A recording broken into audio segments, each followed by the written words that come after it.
Estudando o Evangelho segundo o Espiritismo. Um estudo sequencial da obra O Evangelho segundo o Espiritismo de Allan Kardec. Essa é a nossa forma de transmitir esperança, conhecimento e alegria.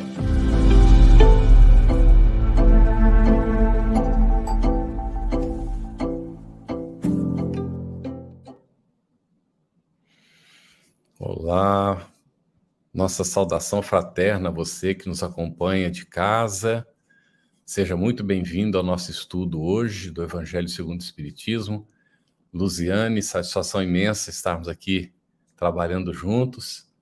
Também damos as boas-vindas às nossas intérpretes para Libras, Eliane Carvalho e Tainã Tinum, do Grupo de Estudos Surdos Espíritas.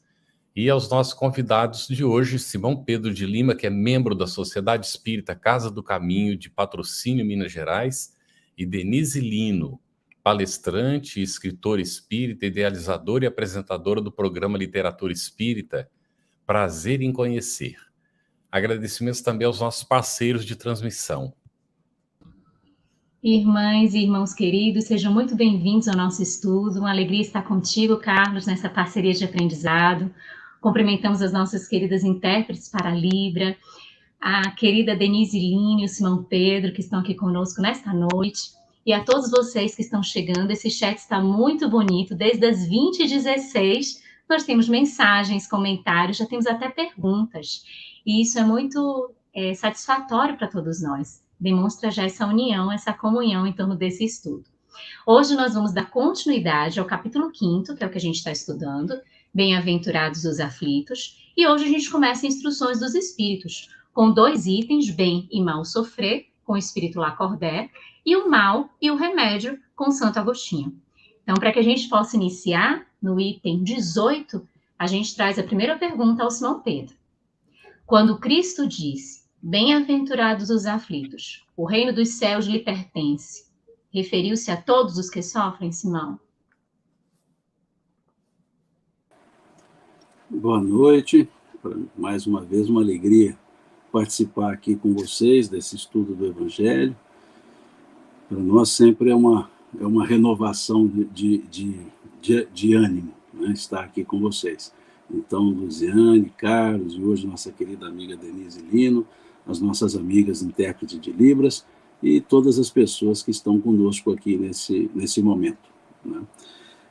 Essa ideia de sofrer é interessante. Nós temos no capítulo 80 do livro Vinho de Luz uma análise de Emmanuel, né? Ele dá o título Como Sofres a esse capítulo, e ele lá fala que é indispensável saber sofrer. É esse o sentido que traz aqui essa passagem. Nós podemos dizer que muitos sofrem, mas poucos sabem sofrer. O sofrer por sofrer, acho que todos nós sofremos, mas o sofrer entendendo o que é de fato a origem de um sofrimento é que faz a diferenciação que aqui é trazida por Lacordaire. Essa ideia de entender que todo sofrimento tem uma causa e a solução do sofrimento está na extirpação da causa. Ou seja, é entender que sofrimento não são punições, são avisos, alertas que a própria estrutura da lei de Deus nos dá esse aviso, esse alerta de que algo não está bom, algo não está sendo bem feito. Porque se as consequências, se os resultados não são bons, é porque as atitudes não estão corretas. O sofrimento ele é o indicador, como as beatitudes também são indicadores. Então, quando a pessoa entende que sofrimento não é descuido da parte de Deus, que sofrimento não é imposição da parte de Deus, ela aprende a lidar com o sofrimento. É o que nós chamamos de resignação. Ela se resigna. É o que está lá na segunda bem-aventurança. Percebamos que antes de bem-aventurados os que choram, existe bem-aventurados os pobres pelo espírito, ou seja, os humildes. Somente quando há humildade é que se entende o sofrimento.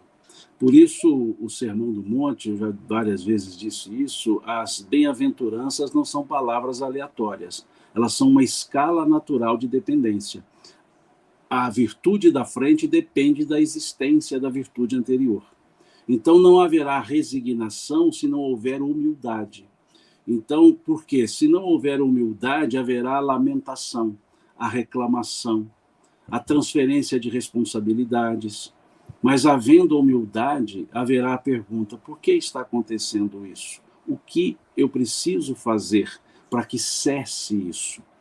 Então, por isso, primeiro, bem-aventurados os humildes, para depois, bem-aventurados os que choram. Esses, nesse aspecto, são os que sabem sofrer. Então, eu costumo dizer, né, que as pessoas dizem que os espíritas gostam de sofrer. Eu gosto de dizer que os espíritas sofrem com gosto, que é diferente de gostar de sofrer. O gostar de sofrer não gera aprendizado, gera auto-vitimização. O sofrer com gosto é entender a causa e buscar a solução. É dar atenção ao sofrimento, aos motivos dele. Então é isso que se coloca aqui nesse tópico, nesse item, sobre a ideia de que não é todo sofrimento que é resignatório, mas aquela pessoa que passa pela situação de sofrimento entendê-lo. Esses são os bem-aventurados que sofrem. Muito bem. Estamos ainda no item 18, Denise. Nós encontramos ali um trechinho que diz: alegrai-vos quando Deus os enviar para a luta. Vimos o aspecto do sofrimento, muito bem comentado por Simão Pedro. E agora, por que essa frase? Por que devemos nos alegrar quando mandados para a luta? Fechado o microfone, Denise. Isso. Olá, Carlos, muito boa noite. Luziane, Simão Pedro, nossos intérpretes e os internautas que estão aí, como disse a Luziane, desde muito cedo com perguntas, o que significa que estão acompanhando esse estudo, de fato, como deve ser feito, estudando, né? Esse é um capítulo muito rico de O Evangelho segundo o Espiritismo, com muitos ensinamentos e muitos conceitos que são fundamentais à nossa vivência do Espiritismo, uma vivência que supõe exatamente uma compreensão reflexiva, Carlos. E nesse item 18, que é o item sobre o bem e mal sofrer, cujo título já me chama muita atenção e me agrada muito, né? Bem e mal sofrer, nós temos aqui o espírito que assina a mensagem, o Lacordaire, nos trazendo uma informação muito importante sobre isso, que eu vou pegar a frase aí do Simão Pedro para que a gente possa compreender, o sofrer com gosto, mas mais especificamente o sofrer compreendendo o papel do sofrimento na Terra, de um modo geral, e mais especificamente o papel do sofrimento na nossa vida. E quais são os aprendizados que decorrem dessa experiência. E queria também, Carlos, me reportar aqui a um trecho do Pai Nosso, quando nós aprendemos com Jesus a dizer naquela segunda parte do Pai Nosso, né, livrai-nos do mal. Vejamos que Jesus não coloca ali que livrai-nos da luta, porque a luta, o enfrentamento, o desafio, a prova, são todos esses caminhos de aprendizado para a nossa vida, são momentos de experimentação. O texto, inclusive, faz uma alusão à experiência de um militar, mas pode ser a experiência de qualquer profissional que tenha apenas uma formação teórica e nunca tenha feito a parte prática de experimentação. E isso acaba ficando uma formação pela metade, porque ela é meramente teórica. No caso do sofrimento, para nós, essas quadras de sofrimento, elas são fundamentais, elas têm exatamente, entre outras funções, a função de fazer com que nós experimentemos, ampliemos a nossa fé, que é um tema correlato a esse que vamos discutir na noite de hoje. Então, por isso, a sentença do Espírito Lacordaire, que é alegrai-vos quando Deus vos enviar para a luta, ou seja, porque é um momento de maturidade. Nós estamos sendo vistos como aqueles que estamos maduros, prontos, para enfrentar essas dificuldades. Excelente, Denise. Simão, a gente tem uma pergunta do Ricardo Mendes, às 21h35, que a gente queria vincular com a pergunta que a gente ia fazer para você. Ele pergunta assim: seria muito solicitar que fosse falado algo de quem foi Lacordaire? E a nossa pergunta é: poderia comentar a conclusão de Lacordaire acerca do bem e do mal sofrer? Ok. Lacordaire, ele foi um religioso dominicano. Ele é do início do século XIX. Posso estar enganado, mas deve ter, acho que nasceu em 1802, se eu não estou enganado. É um religioso dominicano. Ele trabalhava com a ideia da educação para a vida. Então, é um dos grandes nomes que são trazidos pelo prisma da educação religiosa. Então, os dominicanos tinham essa característica, né? Um louvor constante a Deus como símbolo da educação humana. Então, Lacordaire, ele representava essa característica, né? Jean-Baptiste Henri Lacordaire era o nome dele. E a segunda parte, a conclusão dele, né? O que está aqui no item, né? No tópico, né? A ideia do bem-aventurados aqueles que têm oportunidade de provarem, né? a sua fé. É importante esse aspecto, porque quando falamos do sofrimento, nós temos que entender alguns aspectos do ponto de vista de reforços de linguagem, reforço de conceitos. E muitas das expressões são figurativas, são expressões para um reforço, para dar uma intensidade no raciocínio. Então, a ideia, quando se fala bem-aventurados que sofrem, bem-aventurados aqueles que podem ser provados, ela não leva a uma ideia de submissão ao sofrimento, de punição, né, punibilidade. É apenas uma forma de se abordar. Então, quando se diz bem-aventurados aqueles que podem ser provados, se nós trouxermos esse aspecto para uma realidade espiritual, se olharmos a questão 132 do Livro dos Espíritos, nós veremos a finalidade da encarnação, e lá vai dizer que a finalidade é a evolução. Em poucas palavras, resumidamente, é a evolução. Significa que para estar encarnado, é preciso estar num ponto em que favoreça o processo evolutivo. Estarmos no momento em que entendemos a oportunidade evolutiva ou estamos em condições de seguir com essa oportunidade evolutiva. Se observarmos uma matemática mais ou menos simples e aproximada, a população da psicosfera terrestre é muito maior do que a população que está encarnada. Se aqui na Terra cabemos, né, mais ou menos 7 a 10 bilhões de pessoas, e temos muito mais do que isso lá fora, ou seja, no plano espiritual, na dimensão espiritual, os que aqui estamos é porque tivemos uma oportunidade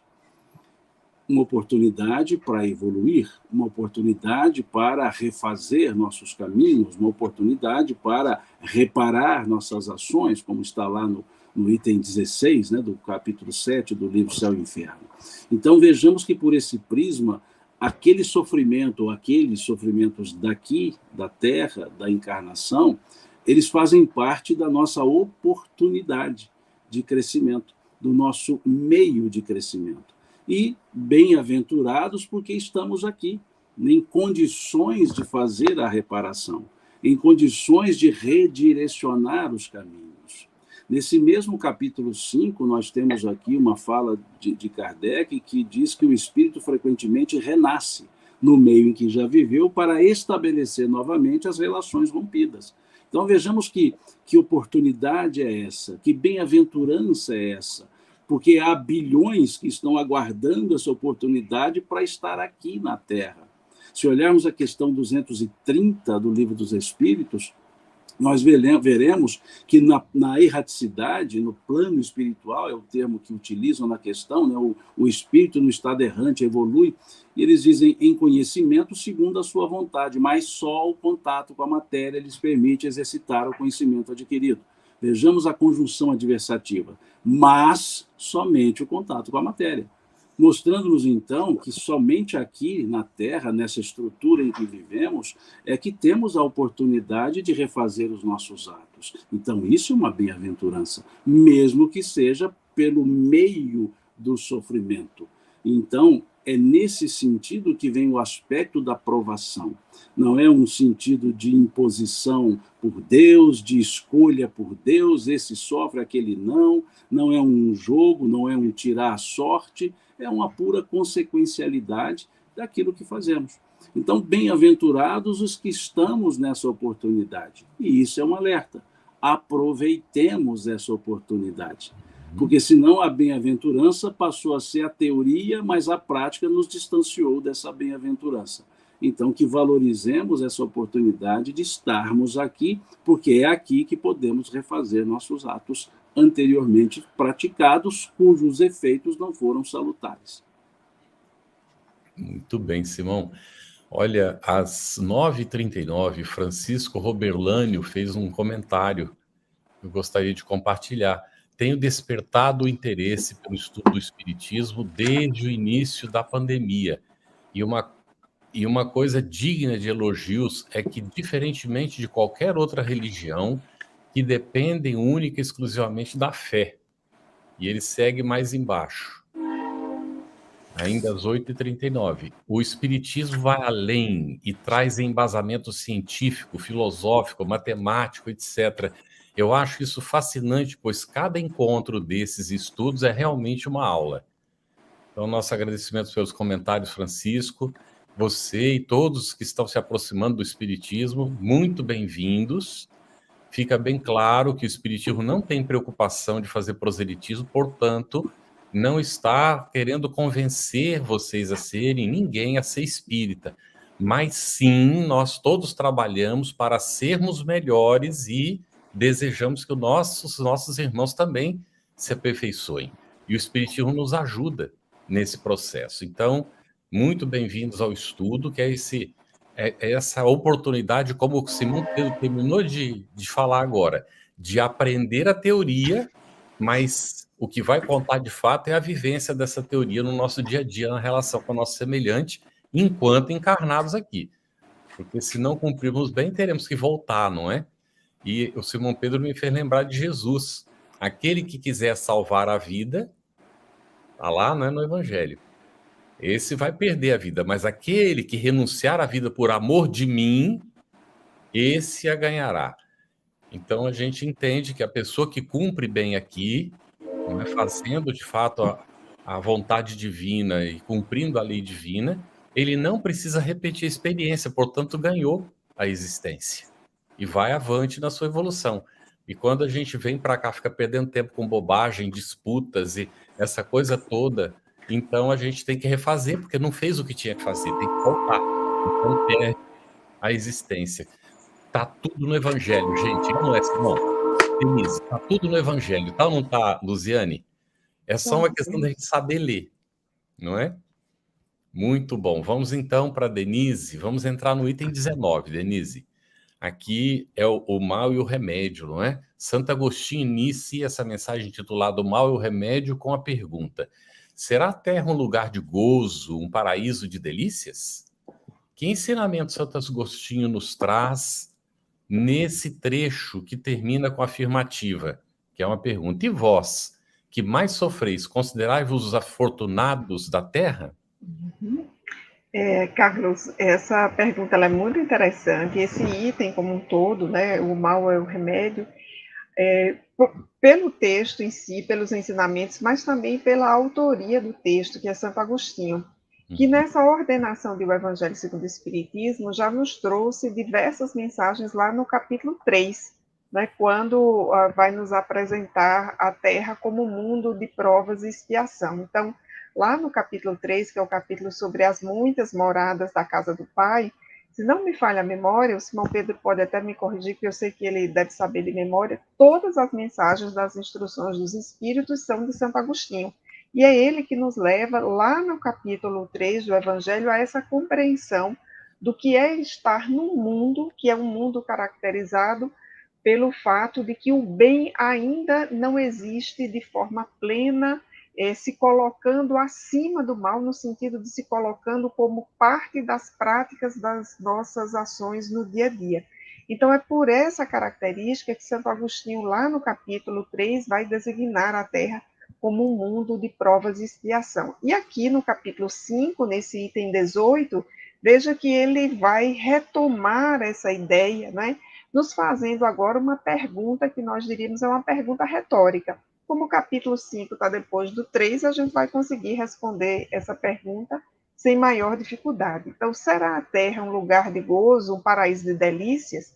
Se nós compreendemos bem o conceito que vem lá do 3, né, e entendemos o que significa provas e expiações, ou seja, desafios e aprendizados, retorno à luta, né, no campo físico, e esse luta aí nós poderíamos colocar com letras maiúsculas e destacadas, mas porque tem um sentido bastante amplo, e é exatamente lutar conosco mesmo, lutar em relação ao meio em que nós estamos para transformá-lo de uma forma responsável e de uma forma colaborativa. Então, a Terra, de fato, não é um parque de diversões, né?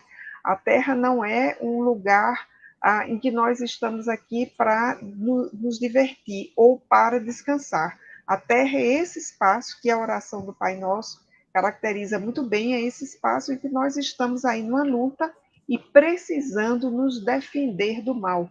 E o Espírito Joana de Ângeles diz isso muito bem na obra Liberta-te do Mal. Ela vem nos ensinar como fazer isso.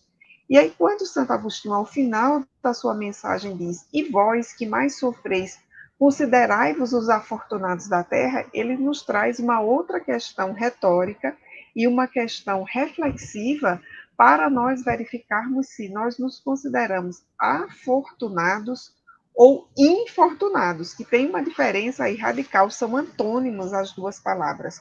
Se nós nos considerarmos porque soubemos infortunados, ou seja, nós vamos estar no conceito de sofrimento materialista, que é aquele que nos levaria a pensar que os que sofrem são os degradados do mundo. Mas Santo Agostinho nos traz o outro raciocínio, com base na mensagem de Jesus, em um conceito espírita, que é o de afortunamento, ou seja, de nós nos sentirmos exultantes pelo fato de estarmos participando, né, das aflições do Senhor. E o Espírito Emmanuel tem uma mensagem extraordinária sobre isso, intitulada Aflições, que, salvo melhor juízo, está no livro Caminho, Verdade e Vida, em que ele nos coloca numa perspectiva de que estaria Jesus desconhecedor, seria Jesus, aliás, melhor dizendo, desconhecedor das nossas aflições. Ao contrário, ele participa conosco, e quando nós entendemos o sofrimento nessa perspectiva de resignação dinâmica, nós nos sentimos, de fato, afortunados. E por isso, Kardec pega das bem-aventuranças e traz a Bem-aventurados os aflitos para ser a primeira colocada para o nosso conhecimento e estudo no Evangelho segundo o Espiritismo. Lindas as palavras de Simão, de Denise, e a gente vai vendo quanto esse capítulo, compreendendo e sendo estudado, vai nos conduzindo à consolação, a que o Espiritismo, como esse Consolador prometido, veio trazer. Simão, ainda nesse item 19, existe um remédio seguro diante do sofrimento? Se sim, qual seria esse remédio? Aqui, Santo Agostinho ele coloca o remédio sendo um monossílabo, a fé. Ele nos diz que a fé é o remédio seguro para esses momentos de atribulação, para esses momentos, por assim chamá-los, de sofrimento. Agora, esse aspecto de fé trazido por Santo Agostinho, ele não vem num aspecto teológico para a fé. Ele vem num aspecto de uma relação pessoal da criatura com o Criador, de uma relação pessoal entre a pessoa e Deus. Por isso é interessante nós trazermos uma ideia que Emmanuel nos traz na questão 354 do livro Consolador, que ele diz que ter fé é guardar no coração a luminosa certeza em Deus, certeza que ultrapassa os limites das crenças religiosas. Então é preciso que nós entendamos esse aspecto da fé não como um elemento teológico advindo de religiões. Não pelo contrário, mas de maneira diferente, a fé ela transcende os aspectos religiosos. A crença religiosa ela estabelece um quadrado dentro do qual a fé se coloca. Para a ideia emanuelina, a fé ela não tem limitação. É a forma de relação direta entre criatura e criador. Também Emmanuel, no capítulo 40 do livro Vinha de Luz, ele vai nos mostrar que não é em um estalar de dedos que a fé se instala. Ele vai nos dizer lá nesse capítulo 40 que a árvore da fé viva não cresce miraculosamente nos corações. É algo que se edifica. E ele vai dizer no mesmo capítulo que a conquista da crença edificante não é serviço de menor esforço. Então, isso nos mostra que esse sentido trazido para Santo Agostinho de fé é fruto do nosso próprio esforço de nos conectarmos e entendermos essa relação nossa com Deus. E Emmanuel traz o símbolo de uma árvore. A árvore sempre simboliza crescimento gradativo, de uma semente a um fruto, ou de uma semente a nova semente, quando se tem fruto. E é um processo gradativo, que não é ruidoso, ele não tem ruídos. Ninguém escuta o crescimento de uma árvore. Uma semente que eclode e a árvore começa a crescer, ela não é ruidosa, ou seja, a fé não faz barulho. A fé não é para um aspecto de demonstração, senão para a própria pessoa. Os testemunhos de fé são para a própria pessoa e não para outras pessoas. Podem servir de inspiração para outras pessoas, mas propositadamente não são para outras pessoas. É preciso entender que há um esforço na fé, como o apóstolo Paulo falava, peleja na fé. É esse o trabalho. Não é algo que foi dado, é algo que foi construído. Uma construção tijolo a tijolo, pedra a pedra. Então, esse é o sentido. E falando pedra a pedra, podemos nos lembrar de Pedro, que afundou nas águas porque tinha pequena fé. Depois titubeou na fé, negando ao Cristo, quando ele havia dito que nunca abandonaria o Cristo. E diz lá Jesus, salvo engano, o capítulo 22 de Lucas, ele foi dizer lá, Pedro, Pedro, os espíritos das trevas querem fazer-te dobrar como o vento dobra o trigo, mas eu orei ao Pai para que a tua fé não desfaleça. E desfaleceu. Mas o mesmo Pedro, conforme vemos lá no capítulo 3 dos Atos, o mesmo Pedro, aliás, capítulo 2, o mesmo Pedro curou um paralítico, dizendo a ele, ouro e prata eu não tenho, mas o que eu tenho eu te dou, em nome de Jesus, o Nazareno, levanta e anda.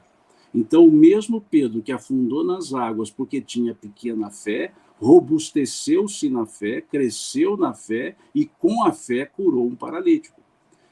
Essa é a demonstração, é esse o sentido de fé que Santo Agostinho traz aqui para convivermos, vivermos, nos libertarmos do aspecto do sofrimento. Então, por isso ele diz aqui que é o melhor remédio, é o remédio eficaz. Mas um remédio que ele é manipulado, ele não é comprado pronto, ele é manipulado por nós. Nós manipulamos esse remédio chamado fé. Muito bom. Ficou um sentido muito claro de construção ao longo do tempo, né? Eu já ouvi pessoas dizendo, mas eu não tenho fé. É uma conquista, não é? Não vai ser dada de graça. Excelente, Simão. Apesar de ter passado, Denise, porque confirma o que Simão falou e também agrega mais alguma coisa. Fala o que você colocou ali no privado sobre o Henri Lacordaire, por gentileza, para o pessoal. Aí eu te faço outra pergunta depois. Tá bom. O Simão Pedro foi muito feliz, né, quando trouxe aí de memória a biografia do Henri Lacordaire, que foi um religioso envolvido com as questões educacionais, e recentemente eu li num texto do espírito Viana de Carvalho, psicografia de Divaldo Franco, que o Lacordaire foi um dos que lutou para que o Auto de Fé de Barcelona não acontecesse. Ele intercede, né, pela libertação dos livros espíritas na Espanha. E ele tem uma posição muito destacada naquele momento da igreja, porque ele tinha uma posição muito proativa em função dos pobres e oprimidos. E isso lhe colocava sempre em situações, digamos, muito delicadas do ponto de vista das relações hierárquicas. E muito provavelmente, ou talvez tirando aqui o muito provavelmente, com toda certeza, foi essa sua atuação que o fez, tão logo desencarnou, ter se vinculado à equipe do Espírito de Verdade, dando várias comunicações ao Evangelho segundo o Espiritismo. Para quem gosta de biografias, eu recomendaria, Campete, aquele livro Expoentes da Codificação Espírita, que é uma obra que eu recorro sempre para saber quem foi quem ali. Eu particularmente gosto de biografias, e aí lá nós encontramos vários desses que assinaram os seus textos. Essa informação de Lacordaire, por Viana de Carvalho, confesso que me chamou muito a atenção. Eu li isso recentemente, estava estudando o livro dos médios, está no livro Momentos de Sublimação. Muito bom. Agora, nós vamos fazer uma pergunta de Giane Lima, está ligado a esse item 19. Foi às 9h05. Ela colocou assim: o que Santo Agostinho quis dizer no item 19? O Senhor apôs o seu selo em todos os que nele creem. O que seria esse selo, Denise? Essa é uma pergunta muito interessante, Carlos, e aponta exatamente para quem está refletindo, para quem está estudando. Então, nós vamos começar de forma muito básica, lembrando que nessa afirmativa aí, o Senhor apôs o seu selo naqueles que nele creem. Nós não estamos tendo uma informação literal, né? Essa informação, ela tem níveis de significado e tem níveis simbólicos, e também essa informação não significa dizer que Deus separou uns que ele gosta mais de outros que ele gosta menos. Vamos lembrar da questão 115 do Livro dos Espíritos, em cuja resposta está o esclarecimento e o resumo da lei de evolução, de que nós somos criados simples e ignorantes, mas a cada um de nós, Deus nos dá uma missão com o fim de progressivamente, pelo conhecimento da verdade, dele nos aproximarmos. Então, quando nós temos aí no item 19, Santo Agostinho afirmando que Deus apôs o seu selo em todos aqueles que nele creem, nós temos aí, pelas nossas atitudes, a demonstração da nossa vinculação com a misericórdia divina. Então, muito antes de ser um processo, digamos, de fora para dentro, Deus coloca de modo fixo, né, um selo em alguém, uma marca. Essa marca, de fato, ela surge de dentro para fora, como resultado das nossas atitudes. E esse creem aí vai na direção do que Simão Pedro já expôs aqui essa noite. Não é um sentido de crer, nem teológico, nem de fé teológica, mas esse crer aí significa muito mais, significa uma resignação dinâmica, ou seja, entender por que é que eu sofro e por que é que esse sofrimento precisa ser acolhido e trabalhado. Esse crer envolve uma fé que também é dinâmica e uma fé que olha para a mensagem de Jesus descrucificado. Esse crer leva em consideração a nossa condição de espíritos reencarnados na Terra, nesse momento, numa das etapas da nossa romagem evolutiva. Então, essa expressão de Santo Agostinho, até para me servir também do que Simão Pedro disse antes, é uma expressão que, do ponto de vista literal, ela diz muito menos do que quando nós olhamos para os seus significados profundos, para a sua metáfora, no sentido em que aqueles, né, que vivem conforme uma fé resignada, vivem de tal forma que é como se tivessem um selo de qualidade, ou seja, tivessem, de fato, uma expressão de sintonia que lhes destaca na sociedade. Simão, quer comentar alguma coisa? Não, é bem dentro disso que a Denise está colocando, excelente, né, um aspecto mais, um aspecto de reforço né, literário do que de literalidade efetiva. Mas nós podemos observar que essa fala, nós temos que lembrar que Santo Agostinho era e é, né, um dos grandes pais do pensamento religioso, tanto que ele foi um dos patrísticos, né, da filosofia patrística, e ele está dentro do grupo que nós chamamos de apologetas do Evangelho. Então ele mergulhava, ele passeava, ele andava nos evangelhos, né, junto com vários outros apologetas que vieram lá do século I e até Agostinho. Então, é preciso observar que ele traz símbolos característicos da literatura bíblica. E se nós olharmos na literatura bíblica, nós temos selos por toda parte. Nós temos selos lá no Deuteronômio, no Levítico, até o Apocalipse. Nós temos, por exemplo, o evangelista João, ele vai dizer que Deus selou o Redentor. Veja, Deus selou o Redentor. Isso é uma fala de João. Se olharmos Paulo, na sua carta aos Romanos, ele diz que a circuncisão é o selo da presença de Deus. Vejam como há os reforços literários, né? Depois, Paulo também, salvo engano, aos Efésios, ele fala que os crentes são selados com o Espírito de Deus.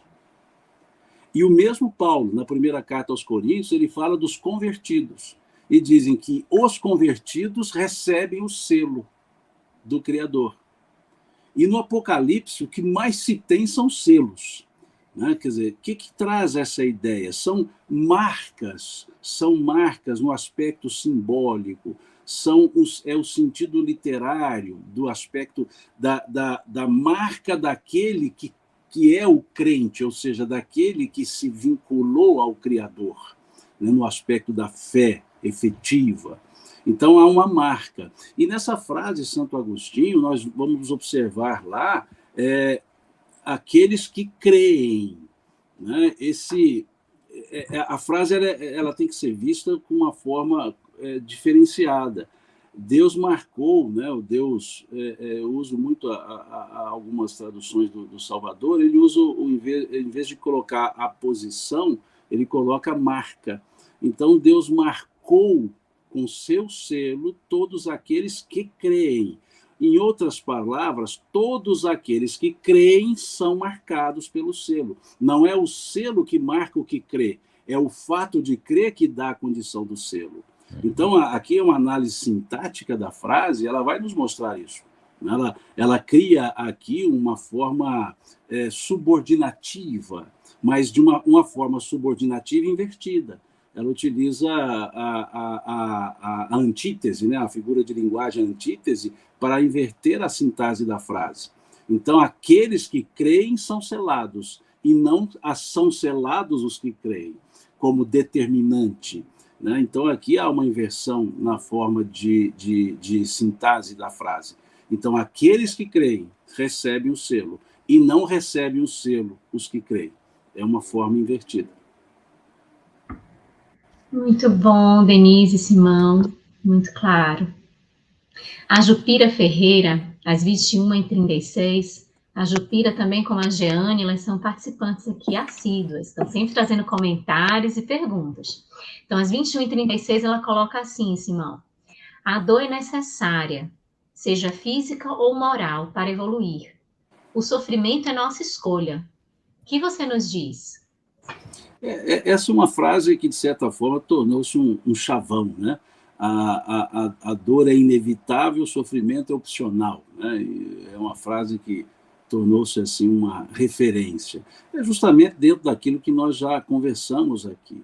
O aspecto de dor, simplesmente, né, um conterrâneo do Estado, né, de Djalma Argoro, conterrâneo seu aí, ele dizia que a dor não redime. De fato, a dor não redime. A redenção é pelo comportamento ante a dor.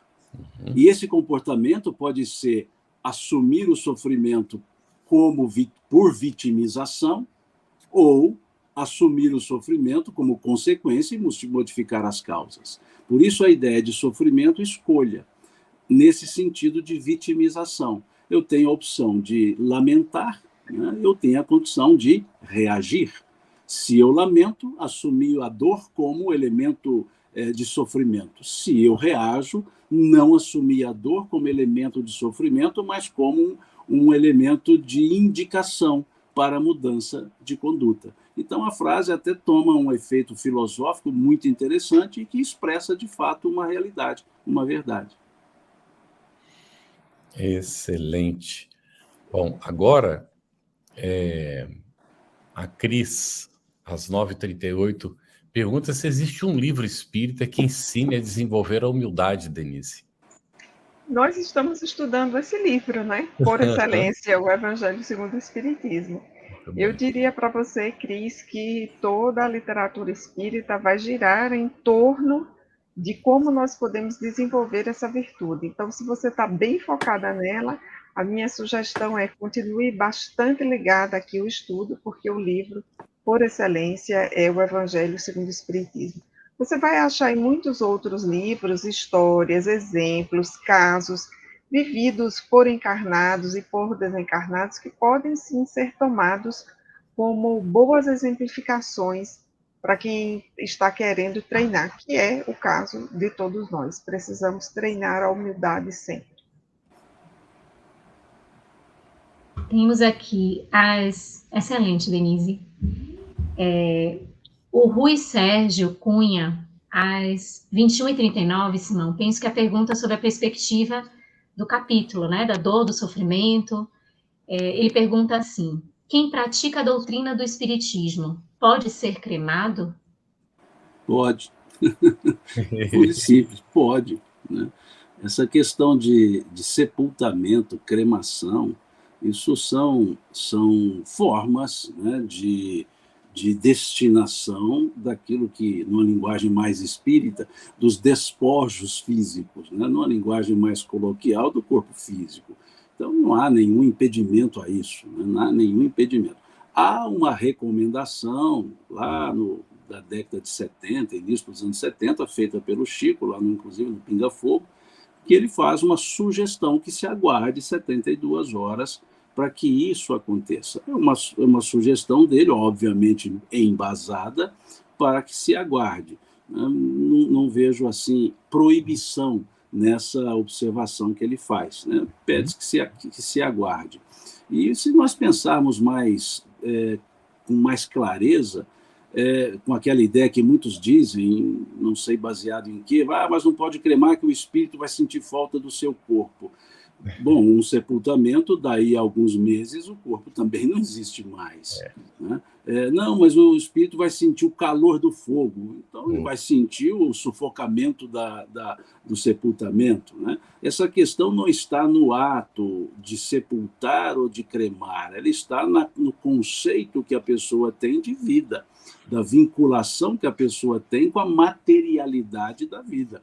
E isso fica muito claro quando olhamos lá o livro Céu e Inferno, a segunda parte, as comunicações dos espíritos. Né? O espírito Sanson, com mais ou menos 8 horas de desencarnação, ele mal se lembrava que tinha um corpo. Né? Tanto que perguntaram a ele que sensação lhe dá ver o seu corpo sendo velado. Ele fala, meu corpo, sim, eu tive um. Isso fazia 8 horas, mais ou menos. E do outro, temos o espírito Lisbeth, que por 150 anos sentiu todos os efeitos do processo de vinculação ao corpo. Então, não está no ato crematório ou sepultamento, está na vinculação do espírito com a materialidade, ou seja, no grau de materialização da estrutura mental desse espírito. Muito bom. Excelente. A gente fica assim, até meio perdido ouvindo, né? Muito interessante. Daniel Rosa de Assis, às 9h46, ele pergunta: passar pelas provas com proveito evolutivo que se depura as imperfeições e cultiva as virtudes, traz luminosidade ao ser resiliente no sofrer com aperfeiçoamento? Denise. Isso. Então, veja só o que é que o Daniel nos pergunta, né? Passar pelas provas, aí vamos juntar com o final da pergunta, traz luminosidade ao ser resiliente no sofrer com o aperfeiçoamento? Veja, se nós ficássemos com a questão do Daniel só nessa parte, sem o aposto da pergunta, nós já diríamos que sim, não é? Porque passar pelas provas sendo um ser resiliente, ou seja, tendo essa compreensão da chamada resignação dinâmica, ou seja, que é a compreensão da acolhida do sofrimento, o que não significa dizer, eu sofro porque Deus quer, a minha vida é assim, não buscar resposta, resolução, resolutividade para as situações difíceis, isso não é resignação dinâmica. A resignação dinâmica está em acolher, entender e ter uma postura proativa, que começa primeiro com a fé, que foi a nossa discussão na noite de hoje, e caminha para a resolução das situações. Então, Daniel, quem de fato passa pelas provas com essa disposição para acolher e resolver, e ao mesmo tempo aprender no processo, certamente que evolui e vai depurando as suas imperfeições, né? Vai domando também as suas más inclinações e depurando as suas imperfeições. Isso mesmo. A Mirelle Moraes, ela compartilha algo dela, mas que nós entendemos que a resposta pode nos conduzir a todos a uma profunda reflexão. Ela diz assim: como é a visão espírita no sofrimento de uma mãe quando perde uma filha ainda criança para o câncer? Tudo foi muito rápido, faz 3 meses da desencarnação. Você poderia comentar, Simão, por favor? Esse item especial é o 21 aqui do estudo. Né? Perdas de pessoas amadas, mortes prematuras. Mas, vejamos, até a palavra perda eu acho importante, porque as pessoas têm hábitos, os espíritas em grande parte, de dizer que ninguém perde ninguém. Perde sim. Perde a convivência, perde a relação direta, perde o afago direto, perde o toque material, perde tudo isso. Então há sim perda. Mas só perde aquilo que se tem, ninguém tem ninguém. Aí é uma filosofia por demais amplíssima, né? Não é dentro desse contexto. A perda que se tem é a relação direta mãe-filho, pai-filho. E isso precisa ser entendido e respeitado. Chegar para uma pessoa e dizer, não, você não perdeu seu filho. Perdeu, sim. Aquela convivência, sim. A relação mãe-filha, sim. A amorosidade, não. A relação espírito-espírito, não. Mas aquela relação sócio-familiar, ela foi afetada. E isso precisa ser respeitado, e isso é o luto. Então, é algo que, sim, entristece, machuca, dilacera a pessoa, principalmente na relação mãe-filho. Mas isso é da natureza de estar encarnado. Aí sim, depois de entendermos isso, respeitarmos a dor, concordarmos com o choro, concordarmos com a tristeza. Porque muitos dizem, não se pode chorar. Eu digo aqui em casa que o dia que eu me desencarnar e ninguém chorar, quem vai chorar sou eu. Porque assim, onde está aquela demonstração de amor? Está naquela lágrima que é vertida. É diferente da lágrima vertida desesperadamente. Não se fala do desespero, se fala da lágrima da tristeza. E essa é forte, e essa lágrima da tristeza é uma prece para aquele que retorna. A lágrima do desespero é uma cobrança para aquele que retorna. Mas a lágrima da tristeza, daquele coração que ama e que sentiu e sentirá a ausência, é uma prece de reconhecimento da amorosidade nutrida na relação entre aqueles dois seres, aqueles dois espíritos. Então, isso são 3 meses. O que são 3 meses? Pouco tempo. Nós precisamos perceber que nós aqui encarnados vivemos num ciclo de retornos. O filósofo Mircea Eliade, ele trabalhava muito bem com essa ideia quando ele escreveu um texto chamado Mito do Eterno Retorno. mostrando-nos que os acontecimentos vão se repassando e com o tempo nós vamos lidando com eles. Então pensemos, o nosso ano é um ciclo do eterno retorno. Todos os anos nós temos o aniversário, todos os anos nós temos o Dia das Mães, todos os anos nós temos o Dia dos Pais, todos os anos temos Natal, e sempre vem. Então é natural que no primeiro ciclo nós percebamos que o último eu estava com aquela pessoa, esse eu não estou. O segundo ciclo, eu diria, no anterior, no antepenúltimo eu estava com aquela pessoa, no último eu não estava. No terceiro ciclo, eu vou dizer, por 2 vezes eu não estava. E com o passar do tempo, eu vou lidando com essa situação. E a sensação de vazio vai diminuindo, mas não a sensação de saudade e amorosidade. A tristeza vai cedendo espaço para novas ações, mas nunca leva ao esquecimento. Aquela dor que cortou, ela passa a ser uma dor que permanece, mas administrada. Então, por isso os antigos, os sábios nossos, né, das nossas famílias, dos mais antigos, diziam que o tempo é o senhor da razão. Então, para essa mãe, o tempo será o senhor da razão. O tempo associado à busca que ela demonstra aqui ao fazer uma pergunta desse nível. O tempo associado ao que ela demonstra aqui de buscar o entendimento para os acontecimentos.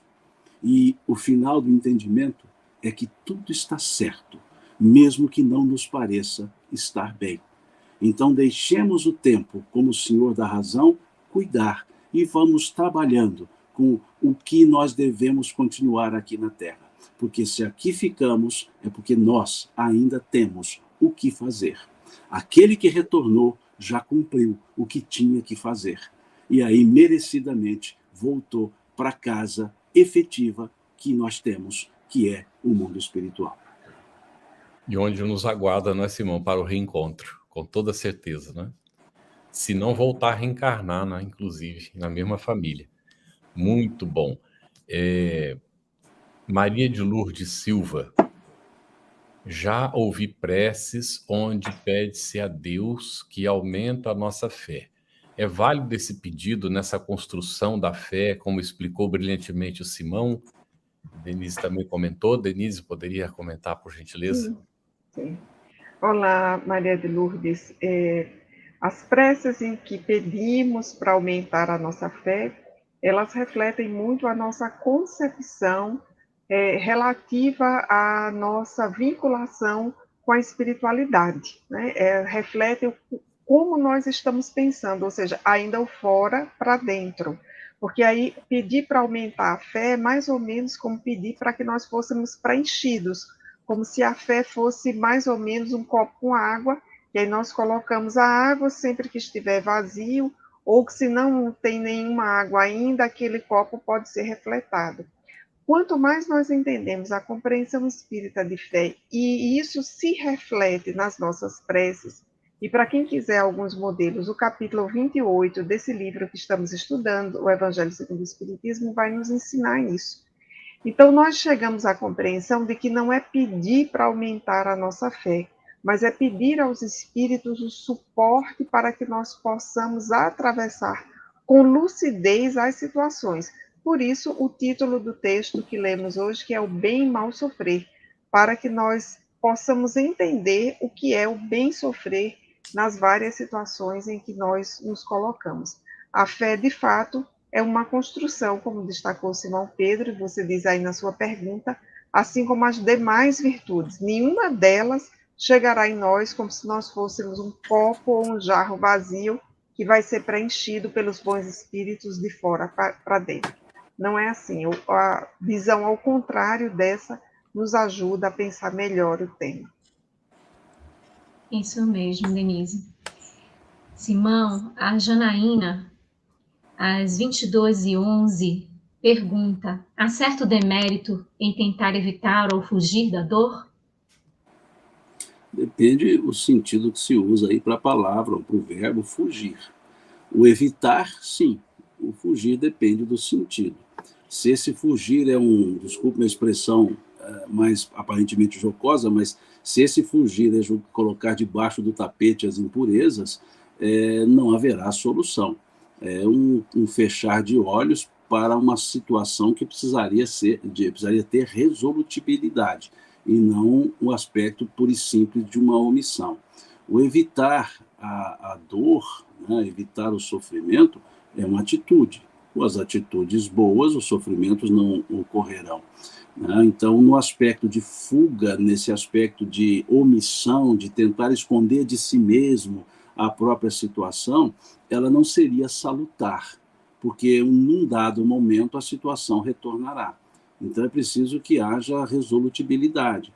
Olhar as condições, perceber o momento, buscar as causas. Por isso aqui no capítulo 5 já foi trabalhada a ideia das causas anteriores e atuais das aflições.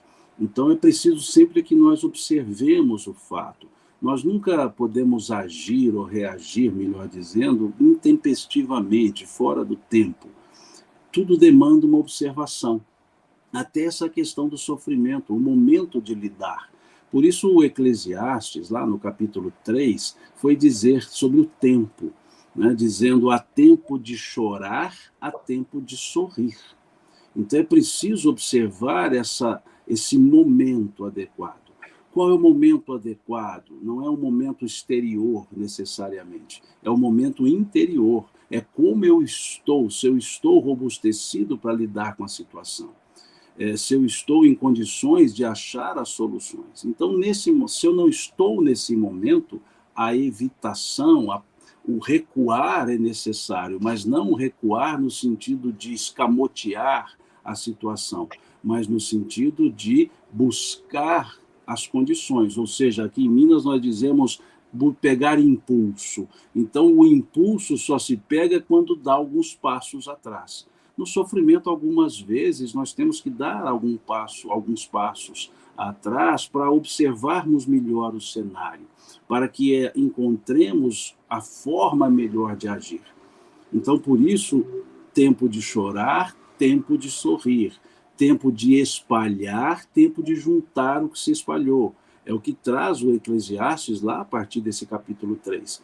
Então, se essa ideia é fugir, pode ter certeza que o sofrimento está lá na outra ponta. E se eu tentar fugir para cá, ele chega primeiro. Então nós temos que saber lidar. É o que nós chamamos, ou melhor dizendo, que Dona Joana de Ângeles chama de cessação. Cessação do sofrimento é quando nós o observamos. Libertação do sofrimento é quando buscamos as condutas. E ela nos sugere algumas, como esquecer o passado no passado, ter fé no futuro, guardar Jesus no coração, amar mais do que se era amado, prática incessante no bem. Ela nos dá uma série de sugestões de caminhos para a libertação. Mas antes da libertação é o caminho da cessação. E o caminho da cessação é a conscientização do fato para a busca das causas e das soluções. Muito bem, Simão. Denise, a Lani Ferrão, às 22h13, disse assim: como perdoar um ato de crueldade contra a nossa família de um irmão consanguíneo que colocamos dentro da nossa casa? Entendo aí, Carlos, que a pessoa tem uma experiência difícil, que precisa ser respeitada e acolhida, e que precisa também do entendimento sobre o tempo relativo ao qual o Simão Pedro acabou de nos falar. Provavelmente essa é uma situação complexa, com muitas variáveis, e sem ter acesso a essas variáveis, e mesmo tendo acesso a elas, não nos cabe dizer qual o caminho, mas nós saberemos dizer que o remédio para esse mal será sempre o perdão. Então, será necessário, inclusive, esperar o tempo, né, para que tudo se assente, para que uma nova visão em relação a esse irmão seja construída, uma ressignificação da situação seja construída, para que todo o grupo familiar possa caminhar adiante. Então, essa é uma situação que envolve, sem dúvida nenhuma, nossa dimensão da compreensão do tempo e da fé. Simão, Ricardo Mendes às 22h14, diz que no item 18, pelo menos na tradução dele, aparece por 5 vezes a palavra coragem. Alguma consideração sobre a importância de se ter coragem? Sim. Se nós associarmos a coragem àquela ideia que Jesus nos traz de perseverança. Quando ele, no capítulo 24 de Mateus, ele vai nos falar do sermão profético, ele fala do esfriamento do amor, né, dizendo que por se espalhar a iniquidade, o amor de muitos se esfriará. Ele acrescenta, mas aquele que perseverar até o fim será salvo. Essa perseverança é o aspecto da coragem, é o continuar, né? Coragem para continuar, coragem para agir. É o destemor, não é a intemperança, não é a insistência, porque perseverar não é necessariamente sinônimo de insistir. Insistir, muitas vezes, pode ser sinônimo de teimosia, de querer continuar em situações que não são as melhores. A perseverança, ela sucede à ponderação. Então, a coragem é um elemento para perseverança, né? Coragem, como a gente vê numa música, né, diz coragem para encarar frente a frente você no espelho, né? Até há uma redundância na letra da música, mas para encarar, né, no espelho. Coragem para recomeçar, coragem para reconstruir. Então, essa coragem é a força interior.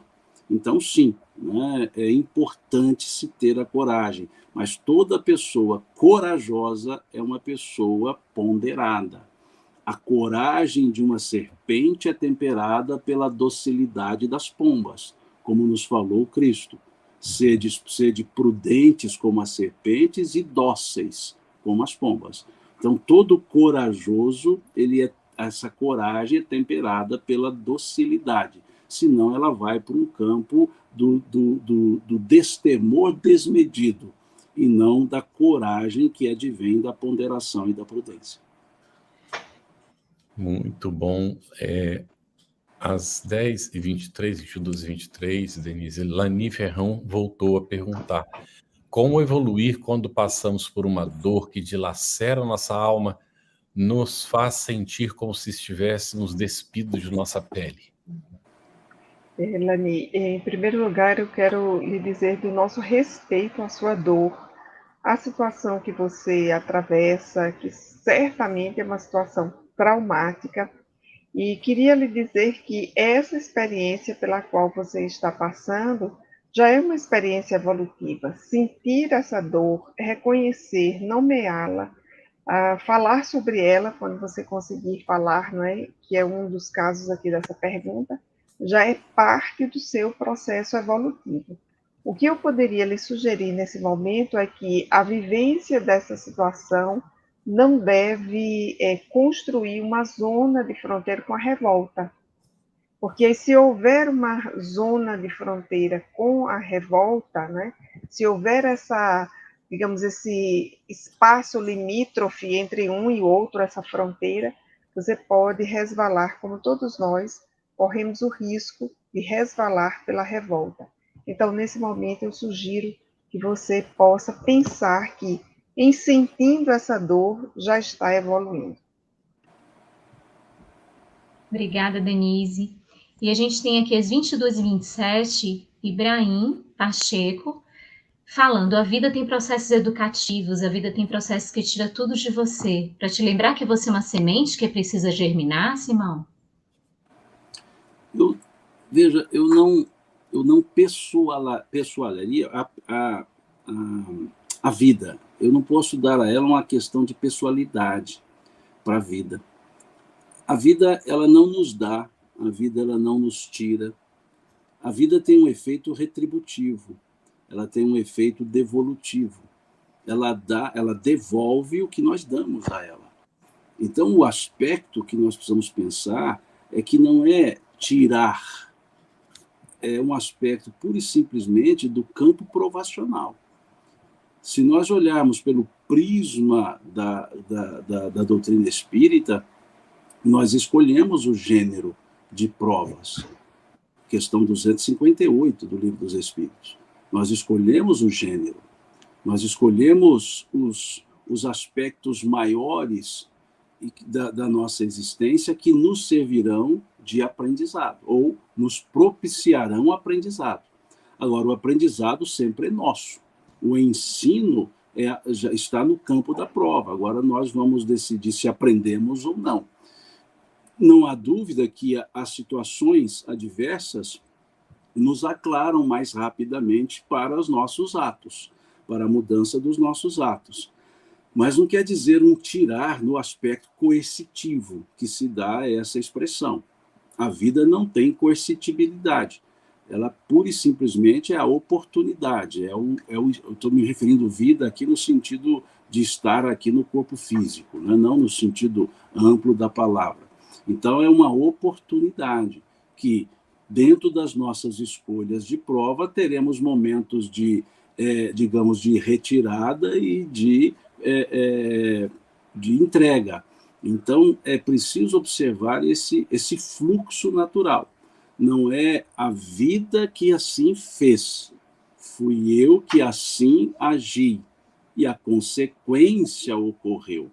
E, da mesma forma, se eu mudar a maneira de agir, as consequências voltarão. Não é a vida que passou a me dar, né? E nem ela passou a retirar de mim.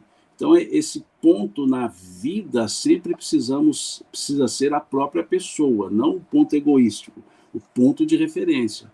Então, tudo que acontece comigo na vida, na encarnação, na existência material, é parte de um conjunto escolhido ou ajustado por mim ou comigo, e que aqui eu estou desenvolvendo. Posso mudar a rota? Posso. Se eu mudar a rota, mudam-se também as consequências, por causa das novas condutas. Então, isso é um ponto significativo. Então, não vamos, embora eu respeite e goste muito até do ritmo da letra da música do Zeca Pagodinho, quando ele diz, deixa a vida me levar, a vida leva eu entendo que deveria cantar, vida, deixe-me levá-la, vida, levo-a eu. Porque a vida não nos leva, nós é que levamos, nós é que conduzimos, né? Então, com todo o respeito e o gosto do ritmo, que é muito agradável, vai essa questão apenas para filosofar um pouco.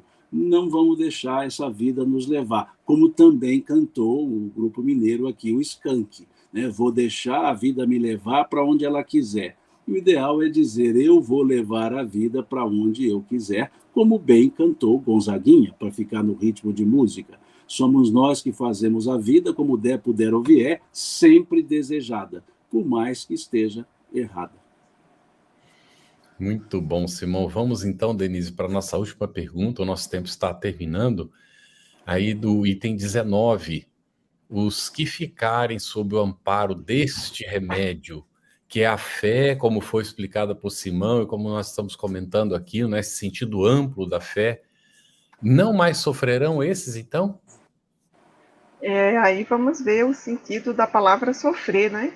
Certamente, nesse trecho do Espírito Santo Agostinho, no item 19, ele não está se referindo a uma mensuração do sofrimento físico na Terra, ou seja, não é uma medida do sofrimento físico. Os que aqui permanecerem acolhendo a fé, vivendo de forma mansa e pacífica, conforme recomendado na bem-aventurança, não mais terão aquele sofrimento que é exterior, mas terão muito mais condição de acolher as próprias provas da vida.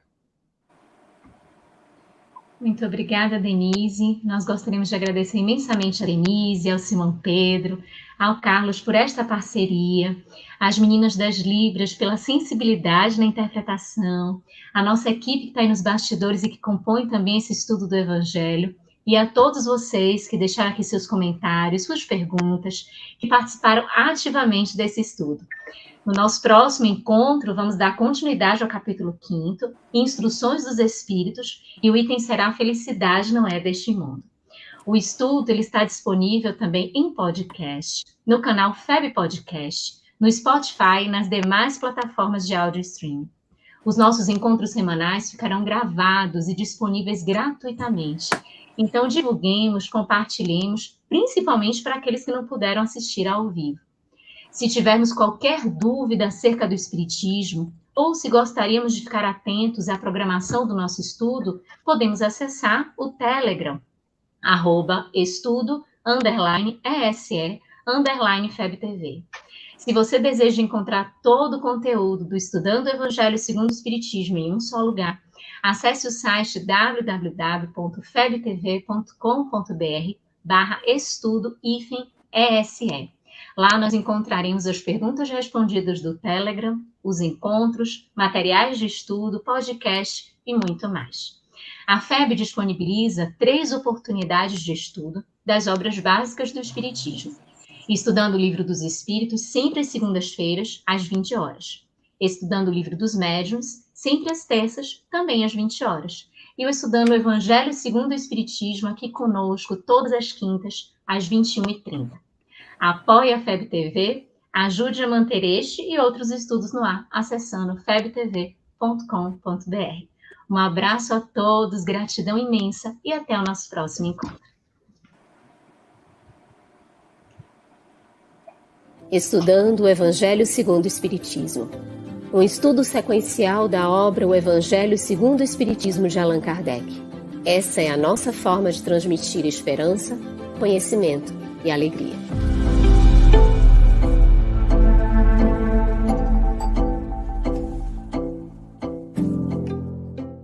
Aproveitando a minha expressão de gratidão, dizer que tu continues a participar, colaborando tanto quanto possível, para que esta proposta de amor e de paz continue a celebrar a vida por mais longos anos, porque a necessidade do mundo é impiedosa, crescente. E nós não podemos, que vivemos o bem, ficarmos ociosos, parados e contemplando, achando que Deus vai fazer aquilo que nós precisamos fazer. Minha gratidão, o meu abraço e o meu terno convite para que continuemos juntos com a FEB TV no ar, brilhando luz.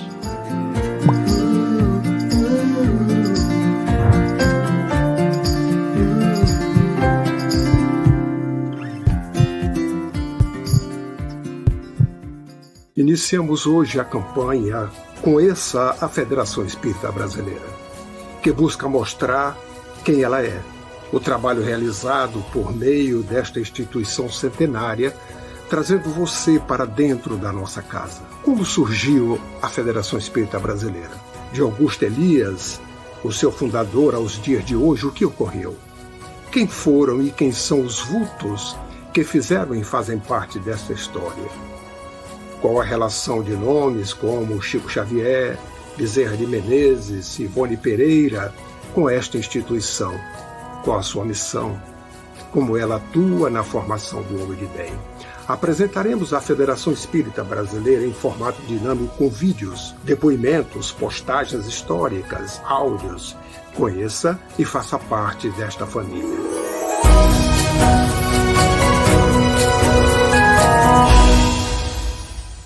A Federação Espírita Brasileira lança o portal FEB Podcast, com conteúdos em áudio que objetivam esclarecer e consolar corações para uma postura de vida com fé, harmonia e esperança. Diretamente dos estúdios da Federação Espírita Brasileira, está começando o podcast Espiritismo em Pauta. Você está ouvindo o podcast Estudando o Livro dos Espíritos. Olá, eu sou o Thiago Toledo e você está ouvindo o podcast do Cidadão do Universo. Você está ouvindo o podcast do Entre Dois Mundos. Você está ouvindo o podcast do Gostinho de Leitura. Estudando o Livro dos Médiuns. Olá, eu sou a Marina Miranda e você está ouvindo o podcast Minha Nada Mole Encarnação. Essa é a nossa forma de transmitir esperança, conhecimento e alegria.